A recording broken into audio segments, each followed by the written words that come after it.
오늘 이사야는 중어 19번째 시간입니다.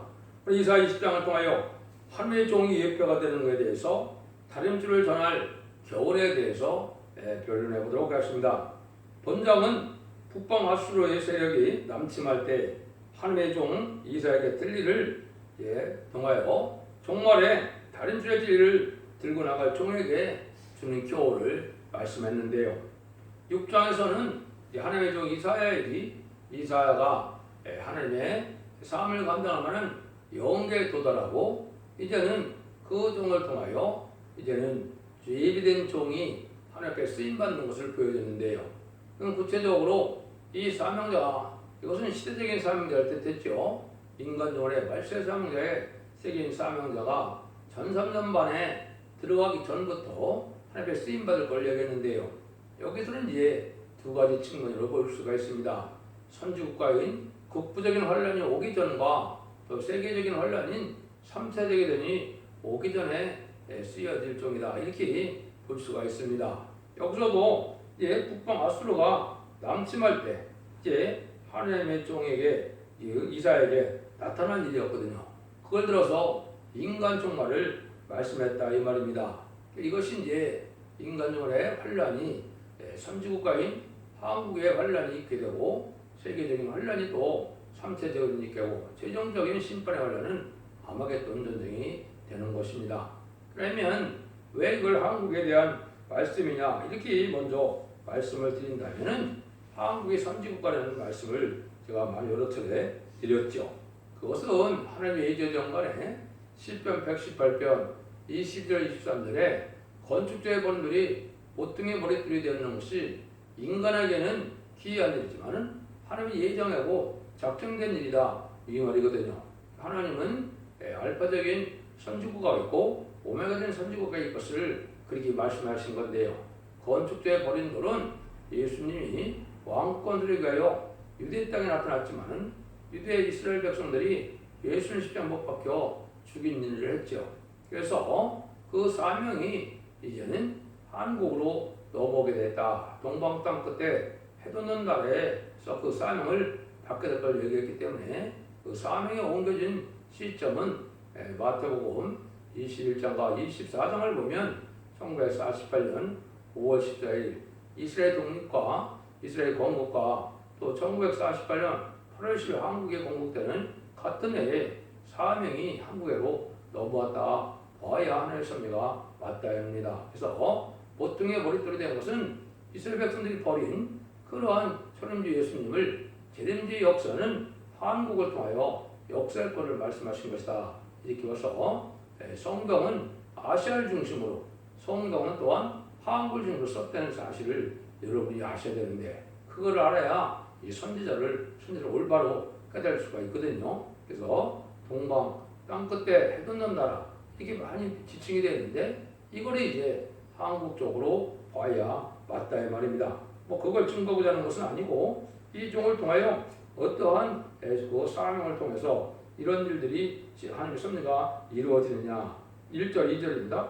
아수르 왕 사르곤이 군대장관을 아수도스로 보내매 그가 와서 아데스를 서서 취하던 해고 그때 여호와께서 아모스의 아들 이사야에게 일러 가라사대 갈지어다 허리에서 배를 끌고 네 발에서 신을 벗을지니라 하시매 그가 그대로 하여 벗은 몸 벗은 발로 행하니라. 그게 이제 그때 당시에도 가장 급한 일이 북방 아수르가 넘어오기 전에 하늘 백성들이 어찌할 바를 모르니까 그 일들을 이제 미리 경고를 하고 또 이스라엘 백성들이 겪어야 될 내용을 이 말세 사명자인 이사야에게 보여주는 것이 예표가 된다, 이 말입니다. 그래서 이것은 이스라엘 백성들이 이제 수치를 당할 걸 보여줬고 또 이스라엘에게 경고할 종은 또 이렇게 어려움을 겪고 될 것을 보여준 것이죠. 그걸 통해서 아까 말씀드린 것처럼 인간 종말에 다림줄의 말씀으로 경고할 종에게 여기에 해당이 된다. 그래서 신을 벗으니라 하시매 그대로 하여 또 벗은 몸과 벗은 물로 행하니라. 이건 아까 얘기했듯이 심판의 환란이 오기 2, 3년 전에 역사를 뜻했다고 했으니까 이걸 경고하고 나면 이제 이 세대 우리나라도 환란의 심판의 환란을 받을 수밖에 없는 것인데요. 근데 여기서 이렇게 상징적인 이런 모습을 한 것은 이때 이스라엘 백성들이 겪을 내용이고 하나의 종이 또 해야 될 일을 뜻했는데 이것은 주의 종은 급한 일을 당할 때 눈물의 종, 사랑의 종이 되어야 될 것을 말씀한 겁니다. 그 다음에는 하나님의 종은 남을 살리기 위해서는 고생을 무릅쓰고 수치를 무릅쓰고 나아가야 된다는 것을 뜻했고 의심과 체면을 생각해서 사람의 일을 할 수 없다는 걸 또 보여준 겁니다. 하나님의 사명자가 참 그 고독한 선지자의 길을 가야 되기 때문에 그 말씀을 여기 하신 것이다. 이렇게 보시면 됩니다. 의심 체면을 생각지 말고 멸시천대를 받더라도 수치를 무릅쓰고 싸움을 감당하라는 이런 뜻이다. 이렇게 볼 수가 있거든요. 이것은 이제 수차례 경고가 됐기 때문에 하왕과 혼란은 임박한 시점이다. 지금으로 봐서는 문재인 대통령 임기 중에는 분명할 것 같습니다. 그래서 올 내년에 환란이 오다 이렇게 볼 수가 있고 이거를 그딴다면 이제 3차 대전은 2024년 정도가 되지 않겠나 이렇게 볼 수가 있습니다. 전선만의 역사는 이제 발질의 말씀을 봉조 전환 시절이 있기 때문에 확실한 기간을 알 수 있지만은 한국을 하려는 이게 구체적인 날짜를 알기가 어려운 것입니다. 근데 이렇게 경고한 지가 3년 정도 됐으니까 임박한 환란이다. 이렇게 이제 보시면 될 것 같습니다. 3절입니다. 여호와께서 가라사대 나의 종 이사야가 3년 동안 벗은 몸 벗은 발로 행하여 애국과 구스에 대하여 예표와 기적이 되게 하느니라. 하나님께서 신바레드란 죄를 받아 기록한 대종을 여기 이사를 뜻되죠. 3년간 인간의 수치스러운 생활하면서 북방지역에 올 때 될 예표와 기적이 되게 하였다. 이거는 이제 북방왕이 올 때 이제 우리나라에게도 교훈이 되고 지금 3년 동안 겪어야 될 내용이 이제는 고생스럽기도 하지만 수치스럽기도 하지만은 이들은 종에게도 해당이 되지만 이스라엘 민족도 이렇게 어려움을 겪게 될 것을 말하는 겁니다. 그래서 이 경고의 말씀을 전할 때는 이렇게 육체적인 어려움도 있지만은 이제는 누가 알아주고 들어주지 않기 때문에 이거 선지자의 길이 참으로 고통스럽죠. 그걸 여기서 또 강조했다 이렇게 볼 수 있습니다. 지금 현식으로 본다면 북방환란이 와서 신발환란이 가깝다 그러면 지금 누가 그걸 기다려 듣기가 쉽지 않죠. 그런 때가 지금 온 겁니다. 그렇지만은 신발환란은 반드시 올 수밖에 없고 오면 합당처럼들은 멸망할 수밖에 없는 것이 하나님의 역사다. 그래서 여기에 이제 이 시대도 크게 쓰실 종이 바로 시대적인 사명자라고 그랬는데요. 인간 종말에 이제 동방 땅 끝에서 이제는 말세의 사명을 일으킬 이제는 역사적인 시대적인 사명자가 나타나서 그 중에 하는 사명을 또한 나타난 것이다. 예표한 것이다. 이렇게도 제가 강조를 했죠. 그래서 그런 종은 아주 천대받고 가난하고 궁핍한 종이라는 것을 말씀을 했고 또 이제는 남루한 그런 옷차림으로 이제 부경을 누리는 종이 아닌 것을 또한 알 수가 있죠. 그래서 여기 애굽에 대한 경고는 이제 재앙받을 땅을 애굽이라고 할 수가 있고 여기 또 구스가 나오죠. 구스는 이제 지금으로 보면 영적으로 흑암이 덮인 세상이다 이렇게 볼 수가 있습니다. 그래서 이것은 지금 영적으로는 지금 해당되는 때가 지금 왔다 이렇게 볼 수가 있는 겁니다. 4절 5절입니다. 이와 같이 애굽의 포로와 구스에 사로잡힌 자가 아수르 왕에게 끌려갈 때 젊은 자나 늙은 자가 다 벗은 몸 벗은 발로 볼기까지 드러내 애굽의 수치를 다 베이리니 그들이 그 바르던 구스와 사랑하던 애굽을 인하여 놀라고 부끄러워할 것이니라.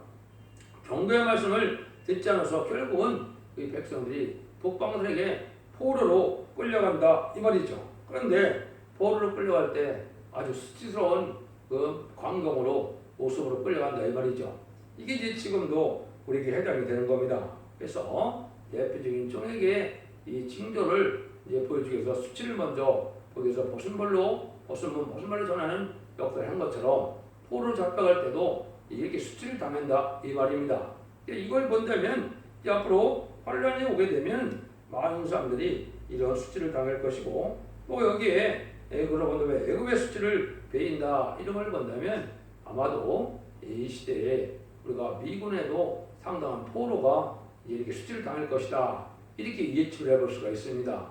왜냐하면 이게 무기로야 압도적인 그런 우위를 지났다 할지라도 이 북한은 비대칭 전략이 있기 때문에 인간의 힘으로 당할 수가 없거든요. 그것이 바로 뭐냐? 독가스가 있고 화생방이 있고 또 이제는 병영군이 1,000톤이 있고 이 독가스 종류가 5,000톤이 준비되었다고 공식적으로 지금 적을 했죠. 거다가 땅굴이 준비되어 있고 길레가 준비되어 있고 이것은 인간의 힘으로 막을 수가 없거든요. 그러니까 이 화생방전 이런 걸 통하여 또 세균전을 통하여 많은 고통을 당하게 될 것이고 또 포로로 잡혀가는 일도 상당히 있을 것이다. 이렇게 우리가 볼 수가 있다 이 말입니다. 그래서 이런 환란을 이제는 기담아 순종해야 되는데 그렇지 않은 때가 지금이다 이 말이죠. 지금도 옛날 이스라엘 백성들도 듣지 않았던 것처럼 지금도 이 시대 이걸 경고한 대로 듣는 사람마다 적겠죠. 그렇지만 시대적인 걸로 봤을 때는 아주 이러한 시점이 임박하다. 제4자가 강조하지만은 마지막 사특한 왕이 지금 문재인 대통령이기 때문에 문재인 대통령 기간에는 반드시 심판의 말년이 있을 것입니다. 이걸 우리가 아주 엄정에 파벼들일 때가 왔다 이렇게 볼 수 있거든요. 그런데 여기만 이제 이렇게 나왔으면은 잘 모르지만은 이 광경에 대한 예언이 여러 군데 나옵니다.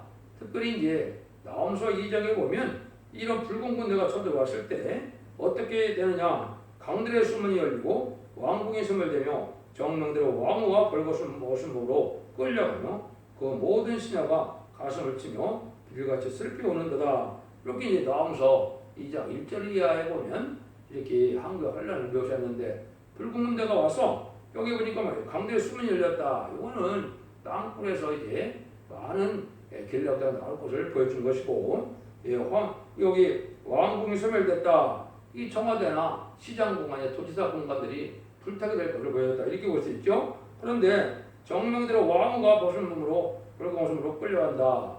왕후면 대통령 영분이 되죠. 여기 신녀들이 온다고 그랬죠. 그러니까 청와대도 상당한 피해를 입는다. 이렇게 볼 수밖에 없거든요. 이것이 환란 앞에 둔 시국을 지금 예언하는 것이다. 이렇게 볼 수 있다 말입니다. 그러니까 이런 것들이 이제 성경에 여러 가지로 예수님도 인간 중화될 때 유사장 21절에 창세에 이르는 환란이 온다. 이것도 한국에 해당된다 말입니다.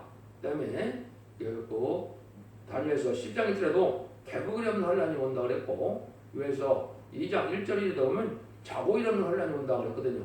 이게 다 한국의 북방환란을 예언한 거거든요.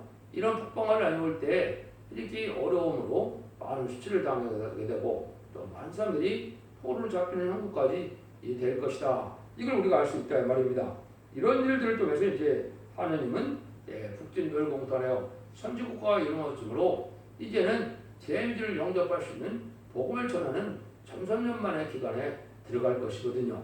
그래서 죽지않고 시작하고 죽지않고 변성천하는 신부단장을 일으키는 이 복음의 역사의 사명이 한국의 영적 선지국가의 사명이다 이 말입니다. 그것이 이제 말세 복음이고 그 진리의 심판의 다름질이고 천선년 만에 마지막 구원의 역사가 진행되는 때다. 이렇게 보시면 성경을 정확히 깨달았다 이렇게 볼 수 있습니다. 이런 일들이 이제 이렇게 어쨌든 시작하는 종이 있겠고 또 시작하는 시점이 있겠죠. 그걸 지금 여러 가지 예표를 통해서 우리에게 알려주신 것이다. 이걸 관련 성격은 제가 엄청나게 많이 공급을 해놨지만은 시간 관계상 다 설명드릴 수는 없고 여러분들이 서대교에 들어오시면 홈페이지나 블로그 카페에 자세히 이 말씀을 어떤 성경들이 응하게 될 것인가를 많은 것을 변론해놨습니다. 그걸 참고해 보시면 여러분이 이것이 어떻게 하나님의 뜻이 이루어질 것인가를 아는 데 도움이 될 것입니다. 6절입니다. 그날에 이 해변 거민이 말하기를 우리가 믿던 나라 곧 우리가 아수르 왕에게서 벗어나기를 바라고 달려가서 도움을 거둔 나라가 이같이 되었은즉 우리가 어찌 능히 피하려 하리라. 여기 이제 이 시대에 우리가 적응한다면 우리가 가장 믿을 수 있는 나라가 미국이죠. 미국인데 미국도 이렇게 항대가 있어서 이제는 당하게 된다 이 말이거든요. 그럼 아까 얘기했듯이 이제는 독가스나 그 세균전이나 화생방전이나 게릴라 이런 것 때문에 완전히 우리가 일방적으로 승리할 수는 없거든요. 이것은 하나님이 음란법에 사치더라 해서 합병차는 자가 심판으로 멸망시킬 것이 작정된 거기 때문에 그렇게 그렇다 이렇게 볼 수가 있습니다. 그런 와중에 미국도 상당히 피해를 보게 되니까 여기에 그 얘기를 했다 이렇게 우리에게 지금 정리할 수가 있습니다. 그래서 인간의 생각으로 인간의 무기로만 되는 것이 아니고 하나님의 심판의 의력으로 일어나는 환란이고 그 심판의 도구로 쓰임받는 것이 공산당 세력인데 그 세력은 이렇게 그 사람들의 또 악의 세력의 사명을 감당할 수 있는 이런 일이 이루어진다 이 말이거든요. 이런 일이 이제 있을 것을 우리가 알아야 된다. 그래서 우리가 미국과 동맹하는 것은 중요하지만은 결국은 하나님을 바라고 하나님을 믿어서 하나님의 종으로 말미암아 초능력적인 청군전대의 도움을 받아야 한국이 완전한 선주가 될 것을 이제 예언서에는 많이 예언이 되어 있습니다. 미가서 5장 5절 6절이나 또 이사야 8장 6절 7절 8절도 그 얘기를 한 거거든요. 임마누엘 역사가 편만한 일이고 또 내 민족을 위하여는 대거 미가엘이 동원된다 이 말도 다니엘 10장 1절에 있는데 이래서 이제 하나님이 심판의 환란이 어느 정도 끝날 때 하나님의 전능적인 역사로 멸공통이라 해서 선지국가가 이루어지고 선지국가가 돼서 이제는 말세의 사명을 감당하는 것은 재미를 영접할 복음을 온 세계에 전하게 돼서 변화성도를 일으키는 역사로 진행될 것을 보여줬다 이렇게 볼 수 있습니다. 그래서 하나님께서는 경고의 나팔을 부는 정도 반드시 이렇게 쓴맛을 보게 될 것을 알려줬고 또 재앙의 남은종이 될 자격을 또 검열하는 동시에 그 종의 말대로 재앙을 내릴 것을 또한 가리킨 것이다. 그래서 그 종은 이제 다시안의 사명자고 또 이자 19장 20절에는 인간을 한 구원자 보호자로 예정된 종이고 밖에서 2장 23절에서는 하나님의 인의 권세를 줄 종이다. 이렇게 여러 가지로 예언됐는데 그런 종이 이 땅에 경고를 하고 나서 환란이 와서 환란이 수습되는 일도 있을 걸 보여준 것인데 구체적인 내용이 이제 또 이제는 21장부터 나와 있죠. 이런 일들을 통해서 우리가 지금 교훈받아서 하나님의 섭리가 이렇게 불법을 환란을 통하여 심판할 수밖에 없고 그 환란을 경고하는 때가 오면은 이게 가까운 때다. 이걸 우리가 알 수 있다는 말입니다. 여러분도 진리 앞에 잘 순종함으로 환란 장인 아래 하나님의 보호인도가 벌써 이제는 환란에 필지 않고 자선만대의 축복을 누리는 복된 종들과 성도님들 다 되시기를 예수님으로 간절히 축원드립니다. 아멘.